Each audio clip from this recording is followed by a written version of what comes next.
Hello, and a very warm welcome to the New Mummy Company YouTube channel. My name is Maria, and I am the founder and CEO of the New Mummy Company.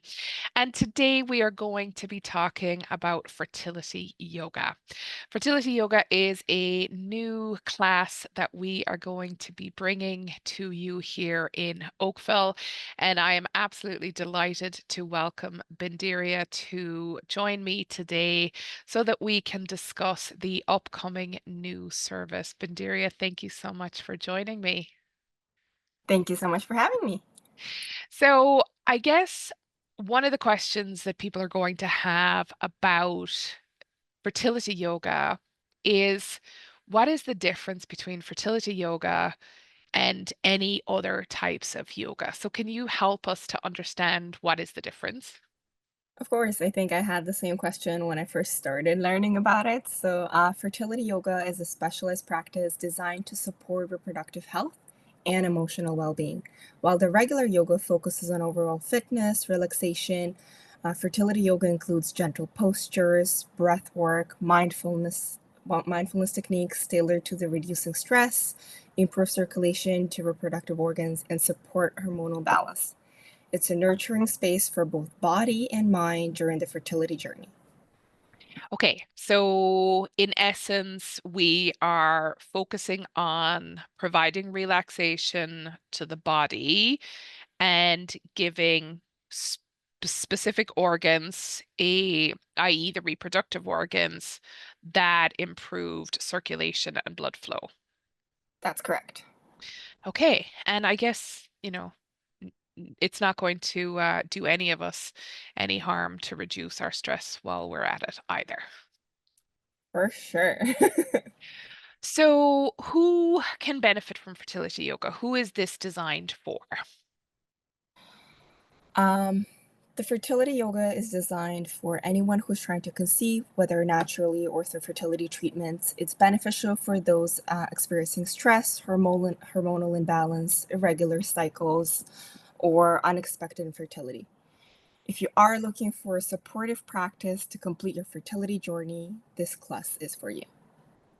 Wonderful. So, I guess it's safe to say then that stress can impact fertility.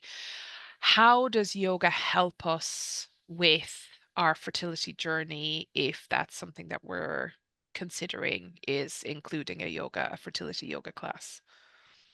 Um, I think, especially nowadays, stress is always around us, and then stress is what triggers the release of cortisol, which can interfere with the reproductive hormones Hmm. and make conception more challenging for certain people. Right. Fertility helps activate the parasympathetic nerve system by doing asanas, holding them, controlling your breath, and just having a more mindfulness.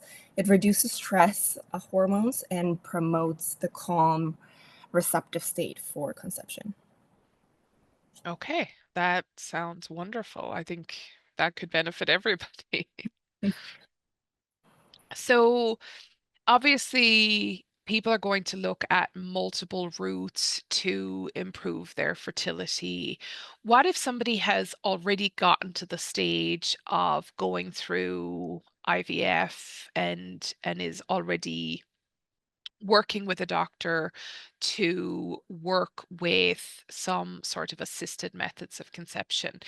Is going through IVF and fertility yoga at the same time something that somebody should consider? And most importantly, is it safe? Absolutely. We get this question a lot, especially people who are going through the IVF and having challenges and going through treatments. If they do go to their doctors and have these conversations, a lot of the time they would suggest them to having a fertility yoga. Sometimes it is just a mind block that we don't really necessarily think that it affects us, but it does. So fertility yoga is very gentle and it's designed to support all stages of the fertility journey, including the IVF, IUI, or any other treatments that are out there. We focus on poses that embrace blood flow to reproductive organs while avoiding anything that could be too intense or counterproductive for your fertility journey. Wonderful. So when people come to our class here, and the yoga studio is behind me, so they can see where they're going to be, and we are located at the northeast end of Oakville. So we're at the Bronte and Dundas intersection. So when people come into class, what can they expect from a fertility yoga class with you as their instructor? My class is designed to be a sanctuary of calm, supportive, and restorative for everybody who will be joining us. You'll experience gentle movements, guided breath work, meditation, and relaxation techniques.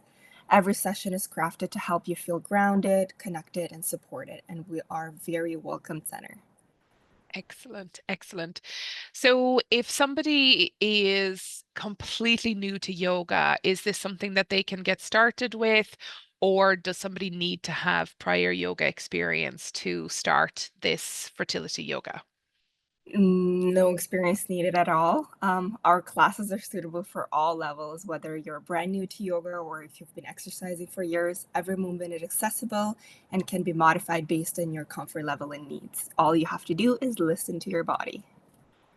Okay, excellent. So, when we start our classes, we are going to be offering them once a week. Should people come once a week, once a month? How often would they be coming to class for optimal results?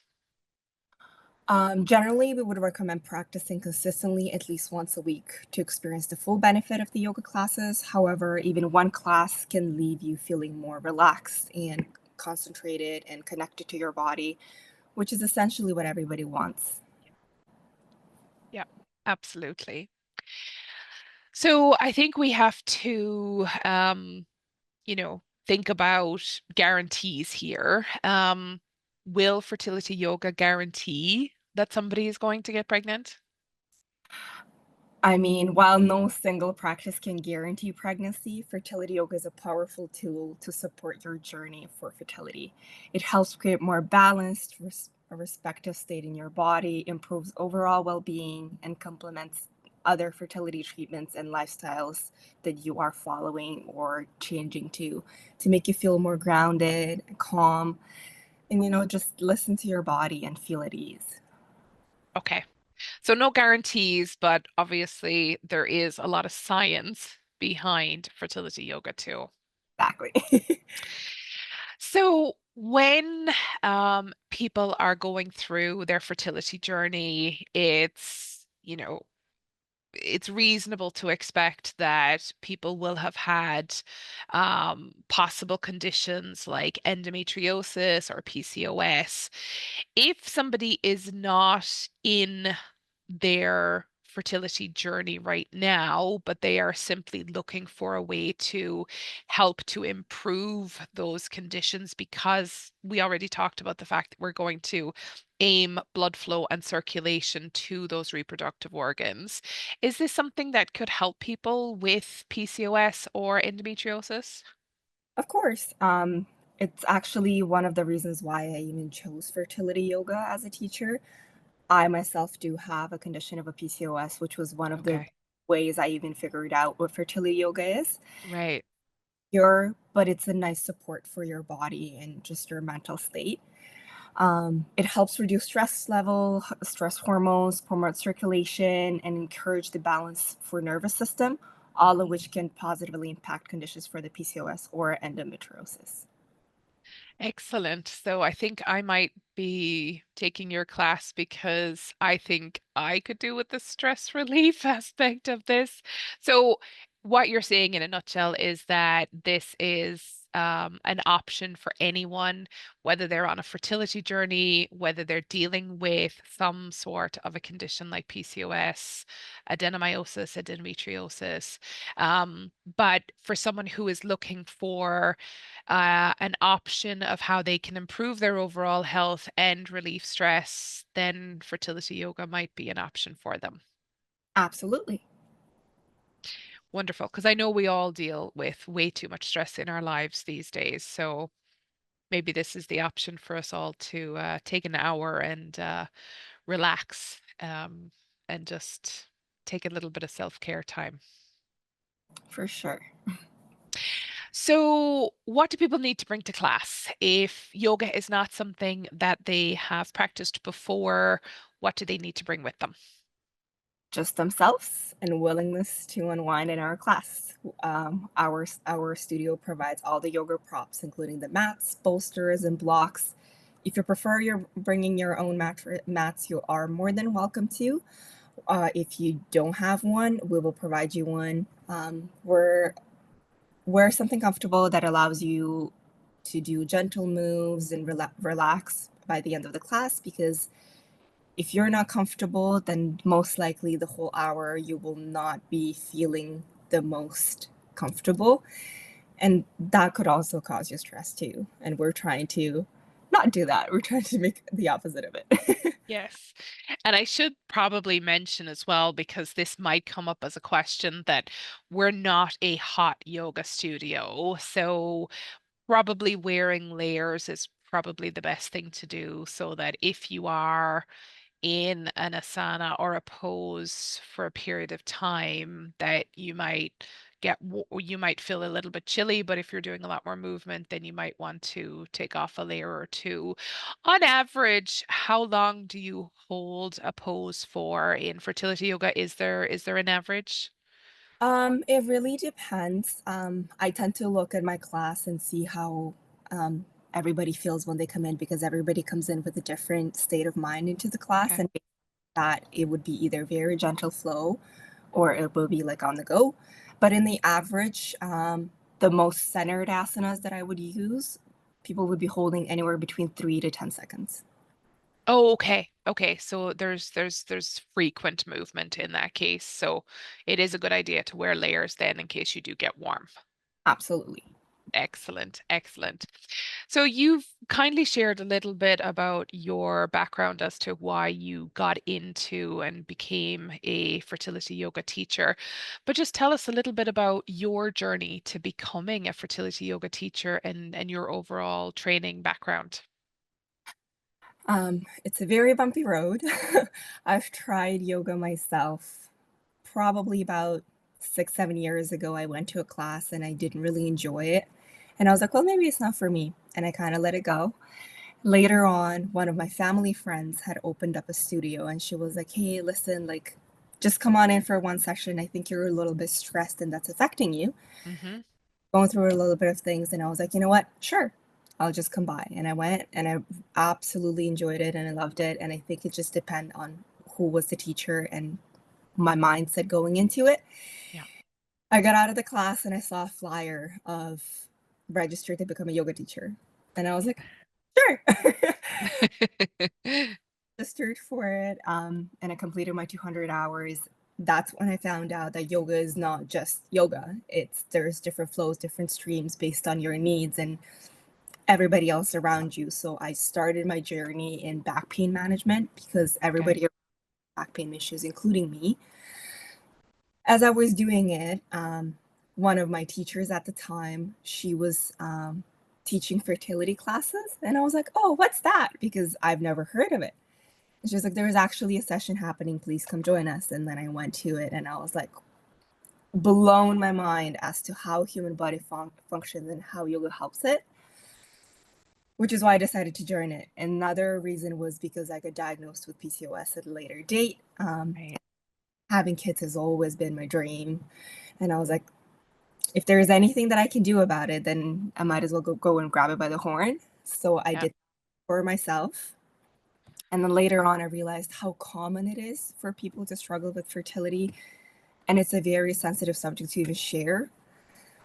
The more I started talking about it, the more people around me started asking if I were comfortable enough to teach them. So I started teaching my friends, my family friends, and my journey kind of grew little by little. And I realized there's a kids yoga, so I did that for a little bit. I also did a prenatal yoga because who doesn't like prenatal yoga? Yes. Very cute when they do it. So my journey has so far has been very, I guess, diverse in different ways, and I always try to learn new things and enjoy while I'm at it. So very diverse, but also very specialized in specific areas. The areas that I really wanted to know about more. So, Yeah. and Yeah. family. So thinking forward then to when the class is running, and obviously, we can anticipate that when people come to class that, not every day is a good day, or um if something was to surface in the class for them that meant that they were quite emotional, are you able to support them? Are you able to save space for them in that way? Um, is basically can you explain how you can make the class a safe space for people? Because we expect people to be, they don't have to be, but they may choose to be open and vulnerable with us. Absolutely. If we understand that the fertility journey is a deeply personal and sometimes very emotional journey that would go through, our class is designed to be a safe, supporting space when you can come in as you are. No pressures, no judgment, just a place to feel held and supported. If during any time, before, after, or during the class, if you feel like you're just don't want to, or something's just coming and you feel pressured, you don't have to push yourself to do the asanas or still be in the class and be involved. There's always an option of for you just sitting back down on your mat, go into a child's pose, do the breathing techniques just to calm yourself down. And I can always come to you. And if you feel if you feel that you would want to talk to somebody, it's always an option. It's a very safe space. We are all going through the same things. It's a one big journey and a one heavy one too for one person to go with it. So I will try to make you as safe and supportive as possible as long as you come. Wonderful, wonderful. So it's not long until the classes start. It's the 4th of March, so that's probably about 3 weeks from now. So it's something that you and I have had in the works for a little while now, and I know that we're both very excited to finally have the class up and running.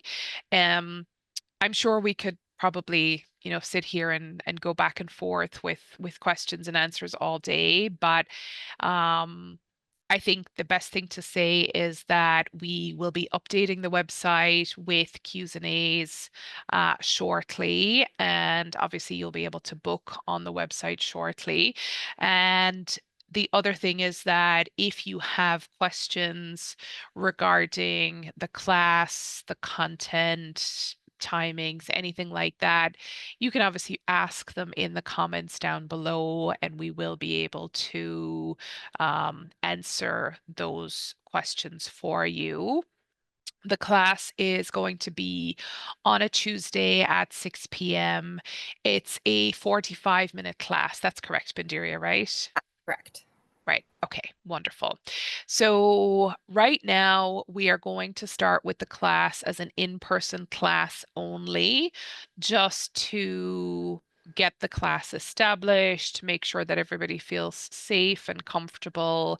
And then we will investigate the online options based on how we're doing for space and what the demand is like and what people are looking for. So we are open to having it online, but for now we're going to start off with it being an in-person only class. And as I mentioned, we are in the northeast end of Oakville at Bronte and Dundas. So hopefully that's a relatively easy area for you to get to. We are very close to the 407 and we are also very close to the QEW. So in terms of getting to us, it's pretty close to two main highways. And there is free parking here, which is obviously something that is music to most people's ears. And I guess my final question, Bindiria, is if somebody wants to get started in fertility yoga, whether it's for fertility reasons in particular or for stress relief, as I think I'm going to take the class for, um, should people speak with their healthcare provider before they start the class? Is there any sort of caveats that we should consider? Is it just best to always speak with your healthcare provider, particularly if you're going through this? Um, it's up to everybody's discretion. You're more than welcome to speak with your doctor if there are anything that we need to know, especially me as a teacher needs to know regarding your health conditions, not just in terms of fertility, in terms of any injuries, back pains, whatever the case might be. It Okay. would be very beneficial to know that way in terms of different asanas. It might be not necessarily welcome for back pain or whatever the case is, that I could adjust you or show you a different posture which will still give you the same benefit of going to the class without hindering your injuries or making them come back. Okay. There will be a small Q&A, like a question and answer thing right before the class. It's a small, like a A4 paper of questions of whether you had any injuries or is there anything I should know about it. So that way, when I'm planning for a class, I also know about your body and what it needs. But other Perfect. than that, the more information you give me, the better it is. Yeah. So yeah. Wonderful. Wonderful. Well, I really appreciate you taking the time out of your day, Binderiya, to join me.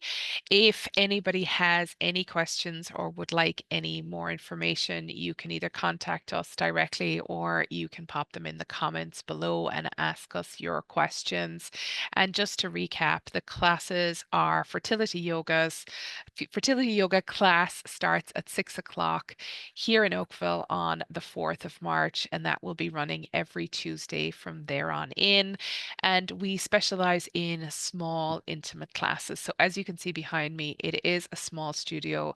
So, we would have a maximum of 10 people in any yoga class setting where there is no babies involved. So, postnatal yoga, mom and baby yoga, 7 moms and 7 babies is our max. But for anybody who is coming along as an adult, then it is 10 people maximum in the class. So a nice intimate class where you can get to know your fellow yogis. And it's the end of this video now. Thank you so much for joining us. If you have liked the video, if you're interested in learning more about the services that we offer, please feel free to hit the bell and subscribe. And for now, from Binderiya and I, it is goodbye, and we will see you on the next video. Take good care. Bye bye.